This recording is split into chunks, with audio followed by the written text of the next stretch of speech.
तो दोस्तों अब आपको बता दें कि हमारे घातक यूसीवीज को लेकर एक ड्राई कावेरी इंजन को बनाया जा रहा है और ये engine GTRE GTX BA Kaveri का ही वेरिएंट है, जहां पर आफ्टर बर्निंग सेक्शन को हटा दिया गया है और इसके फैन को इम्प्रूव किया गया है। कुछ और कंपोनेंट्स को भी इम्प्रूव करते हुए इस फाइटर जेट इंजन को बनाया गया है, जो कि हमारे अनमैन्ड एरियल व्हीकल के अंदर इस्तेमाल किया जाएगा। आपको बता दें कि इस इंजन के द्वारा अब यहाँ पर 50 किलो न्यूटन तक की जो थ्रस्ट है वो कंसिस्टेंटली बनाई जा रही है। और ऐसे में आपको पता ही है कि कुछ समय पहले इन इंजन्स को रशिया ले जाया गया था, जहां पर इनके हाई एल्टीट्यूड टेस्ट किए गए थे और इस टेस्टिंग के दौरान ये देखा गया था कि जिस तरीके की परफॉर्मेंस यहाँ पर इस इंजन की एंटिसिपेट की गई थी, उससे बेहतरीन परफॉर्मेंस इस इंजन के द्वारा डिलीवर की गई थी। इस डेटे के बेस पर GTRE भारत सरकार को कन्विंस कर पाई है और जिसके बाद में भारतीय सरकार की तरफ से आफ्टर वेरिएंट को यहाँ पर बनाने की अनुमति मिल चुकी है। वैसे यहाँ पर आपको एक चीज समझनी होगी कि आफ्टर बर्निंग जो सेक्शन है वो यहाँ पर डिफरेंट है और यहाँ पर कई सारे चेंजेस किए गए हैं। ऐसे में बेसलाइन कावेरी इंजन की यहाँ पर बात की जाए तो यहाँ पर जो आफ्टर बर्निंग सेक्शन है वो हल्का होने वाला है और साथ ही मटेरियल जो यूज किया जाएगा उसकी जो टेम्परेचर सहन करने की क्षमता है उसको भी यहाँ पर इंक्रीज किया जाएगा। अगर टारगेट की यहाँ पर बात की जाए तो आइडिया कुछ इस तरीके का है कि एक ऐसा इंजन बनाने की यहाँ पर नियति है जिसमें ड्राई थ्रस्ट यहाँ पर करीब 50 किलो न्यूटन तक का हो और आफ्टर बर्नर से पहले ये 50 किलो न्यूटन तक का थ्रस्ट यहाँ पर जनरेट करने में कैपेबल हो और रीहीट के बाद में यानी कि आफ्टर बर्निंग सेक्शन के बाद में इसका मैक्सिमम जो थ्रस्ट है वो करीब 80 किलो न्यूटन तक जा सके। और सच माने कि 80 से 90 किलो न्यूटन तक अगर ये इंजन कंसिस्टेंटली थ्रस्ट को जनरेट करने में कैपेबल रहता है तो ये भारत के लिए काफी ज्यादा यूजफुल है और आने वाले समय में ये अपने आप को और भी ज्यादा मॉडिफाई अपग्रेड करते हुए 90 से 95 किलो न्यूटन की थ्रस्ट को जनरेट करने में कैपेबल होगा। ऐसे में GTRE की तरफ से इस आफ्टर बर्निंग सेक्शन को लेकर को डिजाइन कर लिया गया है और अब ये जो डिजाइन है वो एक वेंडर को दे दी गई है। इस रिक्वायरमेंट के लिए जो वेंडर यहाँ पर सेलेक्ट किया गया है वो काफी इंटरेस्टिंग है, क्योंकि DRDO की डिजाइन के बेस पर बेसिकली ब्रह्मोस एरोस्पेस की तरफ से इस आफ्टर बर्निंग सेक्शन को बनाया जाएगा और क्योंकि ये कंपनी ऑलरेडी रैमजेट इंजन के ऊपर काम करती है तो इस तरीके से मेट्रोलॉजी और फैब्रिकेशन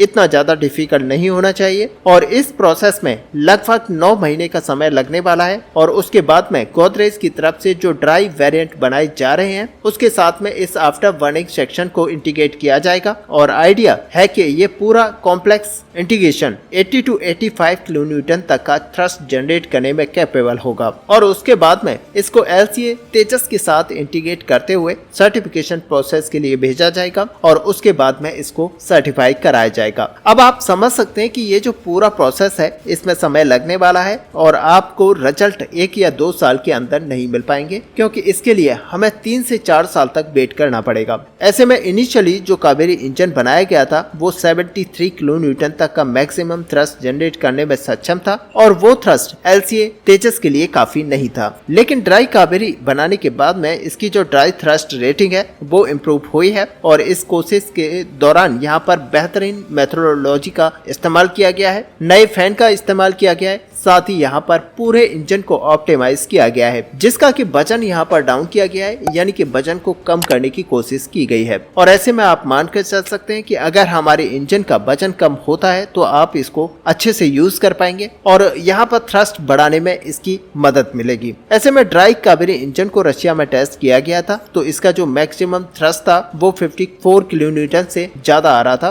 और ये अपनी वेट क्लास में सबसे ज्यादा थ्रस्ट था। ऐसे में दोस्तों आइडिया ये लगाया जा रहा है कि आफ्टर बर्निंग सेक्शन के साथ में इसका जो मैक्सिमम थ्रस्ट है वो 80 किलो न्यूटन से ज्यादा होने वाला है और बेंचमार्क के हिसाब से ये 80 किलो न्यूटन भारतीय वायुसेना के LCA तेजस 1 के लिए काफी थ्रस्ट है। हालांकि जिस तरीके से ड्राई वेरिएंट ने परफॉर्मेंस को एक्सीड किया है उसी तरीके से एस्पेक्ट यहाँ पर आफ्टर बर्निंग सेक्शन के साथ की जा रही है और एक बार जब ये कोर्स सर्टिफाई कर लिया जाएगा तो चीजों को और भी ज्यादा इम्प्रूव कर पाएंगे। अब दोस्तों यहाँ पर आइडिया ये लगाया जा रहा है कि आफ्टर बर्निंग सेक्शन अगले 1 साल में बनकर तैयार हो जाएगा। वही दूसरी तरफ लगभग इतने ही समय में गोदरेज की तरफ से ड्राई वेरिएंट को भी बना दिया जाएगा और दोनों का इंटीग्रेशन करने में करीब 1 साल का समय और लगेगा। यानी कि साल 2027 के अंत तक ये इंजन बनकर तैयार होगा और उसके बाद में LCA तेजस के साथ इस इंजन का इंटीग्रेशन किया जाएगा। लेकिन उसके बाद भी यहाँ पर टेस्टिंग में ऑप्टिमाइजेशन करने को लेकर 2-3 साल का समय और लगेगा और इसी वजह से यहाँ पर अगर पूरी टाइमलाइन को आप देखेंगे तो एक अच्छी खासी यानी कि 5 से 7 साल का समय यहाँ पर लगने वाला है। हालांकि अगर यहाँ पर भारतीय सरकार की तरफ से रिसोर्सेस बढ़ा दिए जाते हैं, जैसे कि टेस्टिंग यहाँ पर बढ़ा दी जाती है, टेस्टिंग फैसिलिटीज बढ़ा दी जाती है, फंडिंग बढ़ा दी जाती है, तो इस टाइमलाइन को शॉर्टन किया जा सकता है। वैसे जी की तरफ से F404 इंजन में डिले देखा जा रहा है, उसके चलते रिक्वायरमेंट अभी है, लेकिन भारतीय सरकार ने पिछले 14 साल से फंडिंग नहीं की है। लेकिन अच्छी चीज यह है कि फाइनली ये जो 14 साल का वनवास है वो खत्म हो चुका है और फाइनली इस प्रोजेक्ट को फंडिंग मिल चुकी है और इस प्रोग्राम को